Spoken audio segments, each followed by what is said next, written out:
Hello friends, this is Twinkle and welcome to the channel. आज के इस वीडियो में हम लोग कुछ ट्रांजैक्शन देखेंगे जो कि फिक्स्ड एसेट्स से रिलेटेड होगा। उसमें क्या क्या सीखेंगे हम लोग कि परचेज ऑफ फिक्स्ड एसेट्स में कैसे जर्नल एंट्री होता है, expenditure on the installation of machinery and on the erection of building, depreciation and sale of fixed assets. तो पहले हम लोग समझते हैं परचेज ऑफ फिक्स एसेट्स। तो फिक्स एसेट्स क्या होता है, हम लोग को जो लॉन्ग टर्म बेनिफिट्स देगा, जैसे कि हो गया furniture and fixture, machinery, building, जो बिजनेस रन करने के लिए ज़रूरत होता है और जो लंबे टाइम तक बिजनेस में रहता है और वो रीसेल का पर्पस से नहीं खरीदा जाता है। अगर रीसेल का पर्पस से खरीदा जाता तो वो गुड्स होता, बट ये रीसेल का पर्पस से नहीं खरीदते हैं। Fixed assets account will be debited, और अगर एसेट कैश में खरीदा गया है तो कैश अकाउंट क्रेडिट होगा। अगर एसेट का पेमेंट चेक के थ्रू किया है तो बैंक अकाउंट क्रेडिट होगा, और अगर एसेट क्रेडिट में खरीदा गया है तो सप्लायर का अकाउंट क्रेडिट होगा। तो हम लोग इसका जर्नल एंट्री देख लेते हैं। अगर फिक्स एसेट्स कैश दे के परचेज किया गया हो या चेक से पेमेंट किया गया हो तो जर्नल एंट्री होगा fixed assets account debit to cash account और बैंक अकाउंट, और नरेशन हो जाएगा being fixed asset purchased in cash और बाय चेक। और अगर फिक्स्ड एसेट को क्रेडिट में परचेज किया गया हो तो हो जाएगा fixed asset account debit to suppliers account और वेंडर अकाउंट। हम लोग सप्लायर्स अकाउंट भी लिख सकते हैं, या फिर अगर सप्लायर का नाम नहीं दिया हुआ है तो वेंडर अकाउंट लिख सकते हैं। और नरेशन हो जाएगा being fixed assets purchased on credit.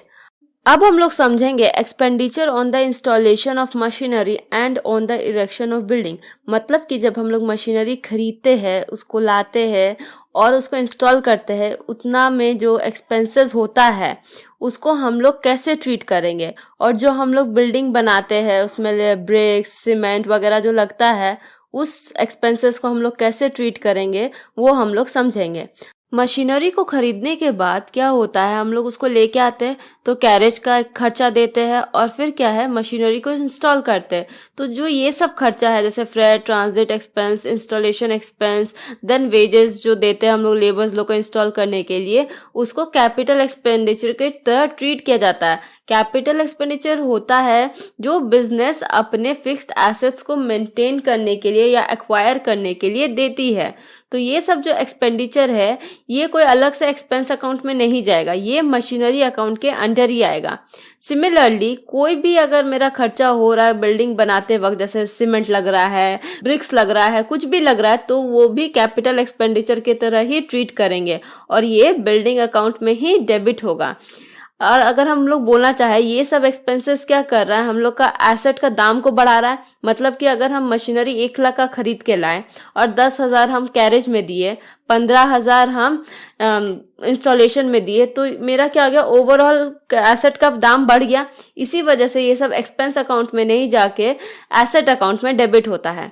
लेकिन अगर कोई पुराना एसेट है उसको हम लोग रिपेयर कर रहे हैं, जो कि ऑलरेडी मेरा बुक्स में है, जैसे 2-3 साल पुराना या 5 साल पुराना, तो वो सब रिपेयर्स अकाउंट में जाता है, वो मेरा एसेट अकाउंट में नहीं डेबिट होता है। हम लोग कुछ जर्नल एंट्रीज देख लेते हैं ताकि इसका एक बेटर अंडरस्टैंडिंग बन सके। तो क्वेश्चन कुछ ऐसा है, journalize the following items in the books of Gopal. पहला जर्नल एंट्री है, purchase a machinery by giving a cheque of ₹2 lakh and paid 15,000 in cash as wages on its installation. Number 2, bricks for ₹10 lakh and timber for ₹6 lakh purchased for the construction of building. This payment was made by check. Number 3, purchase an old machinery for ₹1 lakh and spend ₹5,000 on its carriage and ₹20,000 on its immediate repairs. Number 4 is paid ₹2,500 for repairing the office furniture. एक एक करके इस transactions को समझते हैं और क्या journal entry होगा वो देखते हैं। तो पहला ट्रांजैक्शन है, purchase the machinery by giving a cheque of ₹2 lakh and paid ₹15,000 in cash as wages on its installation. तो हम लोग समझे थे कि कोई भी अगर मेरा खर्चा हो रहा है, जैसे कैरेज हो गया, इंस्टॉलेशन हो गया, मशीनरी को खरीदने के टाइम, तो वो क्या होता है, मशीनरी अकाउंट में ही डेबिट हो जाता है। यानी मेरा मशीनरी अकाउंट में कितना अमाउंट डेबिट होगा, 2,15,000, यानी 2 लाख प्लस 15,000। तो जर्नल एंट्री हम लोग देख लेते हैं, machinery account debit 2,15,000 to bank account 2 lakh, क्योंकि मशीनरी का पेमेंट चेक से किया गया था। टू कैश अकाउंट 15,000, क्यों? क्योंकि वेजेस जो दिया गया था वो कैश में दिया गया था। और नरेशन क्या हो जाएगा? Being machinery purchase for ₹2 lakh and wages paid ₹15,000 for its installation. अब हम लोग देखते हैं सेकेंड ट्रांजैक्शन, जो कि है bricks for ₹10 lakh and timber for ₹6 lakh purchase for the construction of building. This payment was made by cheque. इसका मतलब क्या है? बिल्डिंग बनाते वक्त हम लोग का खर्चा हुआ है, और हम लोग जाने थे कि जब बिल्डिंग बनाते वक्त खर्चा होता है वो जितना भी एक्सपेंसेस रहता है सारा बिल्डिंग अकाउंट में डेबिट हो जाता है। तो मेरा बिल्डिंग अकाउंट में कितना डेबिट होगा? 10 लाख प्लस 6 लाख यानी कि 16 लाख। तो मेरा जर्नल एंट्री क्या हो जाएगा? Building account debit 16 lakh, and क्योंकि पेमेंट चेक से किया गया था तो हो जाएगा टू बैंक अकाउंट 16 लाख। और नरेशन हो जाएगा being bricks for ₹10 lakh and timber for ₹6 lakh purchase for the construction of building. Now let's see the third transaction, जो कि है purchase an old machinery for ₹1 lakh and spend 5,000 on its carriage and 20,000 on its immediate repairs. यानी कि ये भी machinery खरीदा है, चाहे पुराना हो चाहे नया, बट खरीदा तो है ही। और कैरेज में कितना लगा है? 5,000, और रिपेयर्स में कितना लगा है? 20,000। तो हम लोग का मशीनरी अकाउंट में कितना डेबिट हो जाएगा? 1 लाख प्लस 5,000 प्लस 20,000 कितना हो जाएगा? 1,25,000। तो जर्नल एंट्री क्या हो जाएगा? Machinery account debit 1,25,000 to cash account 1,25,000। और नरेशन हो जाएगा being machinery purchased for ₹1 lakh and spend ₹5,000 on its carriage and ₹20,000 on its repairs. Now the last one is paid ₹2,500 for repairing the office furniture. इसका मतलब क्या है? ये कोई पुराना फर्नीचर को रिपेयर कर रहा है। तो हम लोग जाने थे जब भी कोई पुराना एसेट को रिपेयर किया जाएगा तो वो रिपेयर्स या फिर एक्सपेंस अकाउंट में जाएगा। तो इसका जर्नल एंट्री क्या हो जाएगा? Repairs account debit 2,500 to cash account 2,500। और नरेशन क्या हो जाएगा? Being payment made for the repairs of old furniture. अब सारा जर्नल एंट्रीज को एक बार साथ में देख लेते हैं। तो हम लोग किसके बुक्स में जर्नल बना रहे थे? गोपाल के बुक्स में। तो क्या हो जाएगा? In the books of Gopal journal. तो पहला अपना जर्नल एंट्री क्या था? Machinery account debit 2,15,000 to bank account 2 lakh to cash account 15,000। Narration being machinery purchased for ₹2 lakh and wages paid ₹15,000 for its installation. Second journal entry था building account debit 16 lakh to bank account 16 lakh. Narration being bricks for ₹10 lakh and timber for ₹6 lakh purchased for the construction of building. Now the third one is machinery account debit 1,25,000 to cash account 1,25,000. और narration क्या हो जाएगा? Being machinery purchase for ₹1 lakh and spend ₹5,000 on its carriage and ₹20,000 on its repairs. Now the last one is repairs account debit 2,500 to cash account 2,500। Narration being payment made for the repairs of old furniture. और last में हम लोग क्या कर देंगे? Total. अब हम लोग समझते हैं डेप्रिसिएशन के बारे में। जब हम लोग का बिजनेस में कोई भी एसेट होता है वो रेगुलर यूज होने की वजह से क्या होता है? उसका वेयर एंड टेयर होता है, कई बार वो खराब भी हो जाता है, उसको ठीक कराना पड़ता है। तो जो आज वो एसेट का दाम है क्या 5 साल बाद भी वही रहेगा? नहीं। क्यों? क्योंकि उसका वैल्यू घटता है, वो डेप्रिशिएट होता है। तो हम लोग डेप्रिसिएशन को क्या कह सकते हैं? We can define depreciation as decrease in the monetary value of an asset over time due to use, wear and tear और obsolescence। और ये क्या बिजनेस का एक नॉन कैश एक्सपेंस है, मतलब कि कोई पैसा निकाल के देना नहीं पड़ रहा है बिजनेस को अलग से इसके लिए, बट ये क्या कर रहा है? हम लोग का एक्सपेंस तो हो ही रहा है ना, क्योंकि हम लोग का एसेट्स का वैल्यू गिरा रहा है। तो क्या हो रहा है? ये डेप्रिसिएशन अकाउंट डेबिट होगा। और क्योंकि एसेट का वैल्यू कम हो रहा है तो एसेट अकाउंट क्रेडिट होगा। तो इसका हम लोग जर्नल एंट्री देख लेते हैं क्या होगा। इसका जर्नल एंट्री होगा depreciation account debit to asset account. और नरेशन हो जाएगा बिंग डेप्रिसिएशन प्रोवाइडेड। और एक हम लोग ट्रांजैक्शन देख लेते हैं जिससे कि और क्लियर हो जाए ये वाला। तो ट्रांजैक्शन कुछ ऐसा है, provide 10% depreciation on furniture costing ₹50,000। यानी कि मेरा फर्नीचर जो है उसका दाम है 50,000 और उस पर 10% डेप्रिसिएशन चार्ज करना है। ठीक है, तो इसका जर्नल एंट्री क्या हो जाएगा? डेप्रिसिएशन अकाउंट डेबिट 5,000, यानी 50,000 का 10% हो जाएगा 5,000 टू फर्नीचर अकाउंट 5,000। और जर्नल एंट्री का नरेशन क्या हो जाएगा?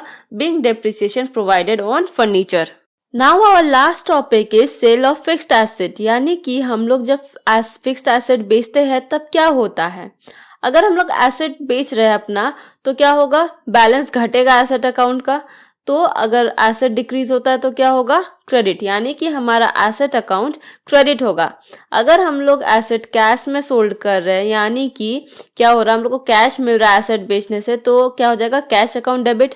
और अगर हम लोग को एसेट का पेमेंट चेक के थ्रू मिल रहा है तो बैंक अकाउंट डेबिट हो जाएगा। लेकिन अगर हम लोग क्या कर रहे हैं, क्रेडिट में बेच दे रहे हैं तो परचेजर अकाउंट डेबिट हो जाएगा। अब क्या होता है ना, अगर हम लोग का जो सेल प्राइस है एसेट का वो ज्यादा है बुक वैल्यू से, यानी कि जो मेरा आज के टाइम पे उस एसेट का वैल्यू है उससे ज्यादा सेल प्राइस है, तो मेरा प्रॉफिट हो जाएगा। सपोज मेरा आज के टाइम पे उस एसेट का दाम है 10,000 रुपया, लेकिन हम 12,000 में बेच दिए तो मेरा प्रॉफिट होगा। तो वो कैसे निकलेगा, sale price of the asset minus book value of asset which is equals to profit on sale of asset. यानी कि 12,000 था मेरा सेल प्राइस, बुक वैल्यू कितना था 10,000, तो 12,000 माइनस 10,000 किए तो कितना आ गया 2,000। तो इसका जर्नल एंट्री कैसे पास हो जाएगा, अगर हम लोग कैश में बेच रहे तो कैश और bank account debit to asset account to profit on sale of asset. हम लोग जानते हैं कि हम लोग का जो गेन होता है वो क्रेडिट होता है। और नरेशन क्या हो जाएगा, बीइंग एसेट ऑफ रुपीज, जो हम लोग का बुक वैल्यू था, सोल्ड फॉर रुपीज, जो सेल्स प्राइस था। एक ट्रांजैक्शन देख लेते हैं ताकि और क्लियर समझ बन पाए इसका। तो ट्रांजैक्शन है furniture of ₹10,000 sold for ₹12,000 in cash, यानी कि 10,000 का फर्नीचर 12,000 में बेचे हैं, यानी कि 2,000 प्रॉफिट हुआ है। तो जर्नल एंट्री क्या हो जाएगा, cash account debit 12,000 to furniture account 10,000 to profit on sale of furniture account 2,000। और नरेशन हो जाएगा being furniture of ₹10,000 sold for ₹12,000। अब क्या है, हम लोग फिक्स्ड एसेट बेचे हैं तो लॉस भी हो सकता है। इसमें क्या होता है, मेरा बुक वैल्यू ऑफ एसेट ज्यादा है सेल प्राइस से, यानी कि जो मेरा दाम है, सपोज 10,000 मेरा दाम है, हम उसको 8,000 में बेच दिए तो क्या हो जाएगा, वो लॉस हो जाएगा। तो वो कैसे निकलता है, book value of asset minus sale price of asset equal to loss on sale of asset. तो इसका जर्नल एंट्री क्या हो जाएगा, मान लेते हैं हम लोग कि ये क्रेडिट में बिका है तो परचेसर अकाउंट और vendor account debit, loss on sale of asset account debit, क्योंकि हम लोग जानते हैं हम लोग का जो लॉस होता है वो डेबिट होता है टू एसेट अकाउंट। और नरेशन हो जाएगा बीइंग एसेट ऑफ रुपीज, जो बुक वैल्यू था, सोल्ड फॉर रुपीज, जो अपना सेल प्राइस था, ऑन क्रेडिट। एक ट्रांजैक्शन देख लेते हैं इसका भी हम लोग ताकि और अच्छे से समझ आ सके। तो ट्रांजैक्शन है machinery of ₹50,000 sold for ₹45,000 to Ravi. मतलब क्या है, ये क्रेडिट में बिका गया है और मेरा क्या था, बुक वैल्यू 50,000 था लेकिन बिका कितना में, 45,000 में, यानी कि 5,000 का लॉस हुआ है। तो जर्नल एंट्री क्या हो जाएगा, Ravi debit 45,000, loss on sale of machinery account debit 5,000 to machinery account 50,000।